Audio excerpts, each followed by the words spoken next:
महाराष्ट्र चुनाव के लिए अब सियासत गर्मा गई है। मंगलवार को नामांकन की आखिरी तारीख भी खत्म हो गई। दोनों प्रमुख गठबंधनों के उम्मीदवारों ने नामांकन दाखिल कर दिया, लेकिन कई सीटों पर मामला अभी भी उलझा हुआ है। कम से कम ऐसी 15 सीटें हैं जहां गठबंधन के सहयोगी दलों ने एक दूसरे के खिलाफ उम्मीदवार उतार दिए हैं।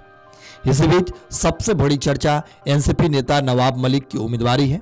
भाजपा के कड़े विरोध के बावजूद अजित पवार ने उन्हें और उनकी बेटी को टिकट थमा दिया। ऐसे में सवाल उठ रहा है कि एनसीपी प्रमुख अजित पवार साथ रहते हुए भी बीजेपी से पंगा क्यों ले रहे हैं। भाजपा ने मंगलवार को एक बार फिर साफ कर दिया कि वह नवाब मलिक के लिए चुनाव प्रचार नहीं करेगी।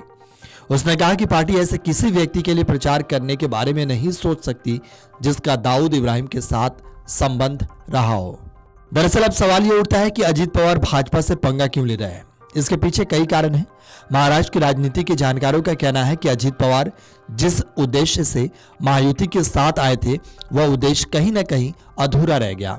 वह एनसीपी पर कब्जा कर करीब करीब एकनाथ शिंदे जितनी ताकत के साथ महायुति में शामिल हुए, लेकिन उनको कभी भी शिवसेना शिंदे गुट के बराबर की हैसियत में नहीं देखा गया। जानकारों का यह भी कहना है कि महायुति में शिवसेना शिंदे गुट और एनसीपी के पास करीब करीब 40 विधायक हैं, लेकिन गठबंधन के भीतर दोनों की हैसियत में आसमान जमीन का अंतर है।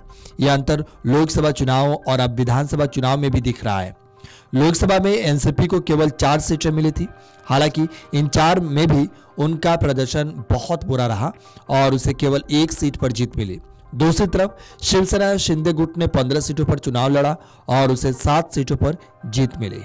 आपको बता दें कि सिर्फ 40 सीटों के साथ शिवसेना राज्य में सीएम पद भी ले रखा है।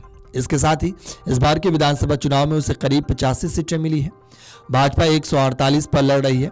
दूसरी तरफ अजित पवार की एनसीपी केवल 51 सीटों पर चुनाव लड़ रही है। इस तरह उनको हर स्तर पर समझौता करना पड़ा है। वहीं रिपोर्ट्स की माने तो इस कारण एनसीपी के भीतर सब कुछ ठीक नहीं है। पार्टी नेताओं का एक धड़ा यह मानने लगा है कि भाजपा के सामने कुछ ज्यादा ही झुक रहे हैं। गठबंधन में उसे उसका हक नहीं दिया जा रहा है। पार्टी नेताओं के इसी दबाव के कारण नामांकन के दिन अंतिम समय में अजित पवार ने नवाब मलिक को टिकट थमा दिया। नवाब मलिक एनसीपी के शीर्ष के नेताओं में शामिल है। वो पार्टी के भीतर एक प्रमुख मुस्लिम चेहरा है। ऐसे में अजित पवार और पार्टी के रणनीतिकारों का मानना है कि भाजपा के दबाव में नवाब मलिक को किनारा करने से अल्पसंख्यक समुदाय में गलत संदेश जाएगा। वे पार्टी से दूर हो जाएंगे और इसका खामियाजा विधानसभा चुनाव में देखने को मिल सकता है।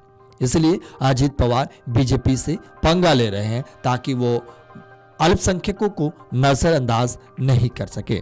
लेकिन बीजेपी ने भी साफ कर दिया है कि वो किसी ऐसे व्यक्ति का कभी भी सपोर्ट नहीं करेगा जिसका संबंध दाऊद इब्राहिम के साथ रहा हो। और इसलिए महाराष्ट्र सियासत में अब काफी गर्माहट आ गई है। Video desk अमरुजाला.com।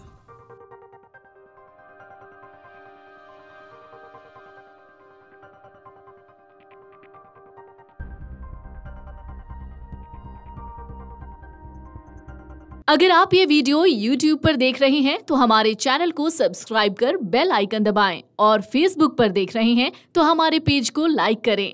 8 million plus subscriber, आपके इस भरोसे के लिए बहुत धन्यवाद। अगर आप ये वीडियो YouTube पर देख रहे हैं तो हमारे चैनल को सब्सक्राइब कर बेल आइकन दबाएं और Facebook पर देख रहे हैं तो हमारे पेज को लाइक करें। 8 मिलियन प्लस सब्सक्राइबर, आपके इस भरोसे के लिए बहुत धन्यवाद।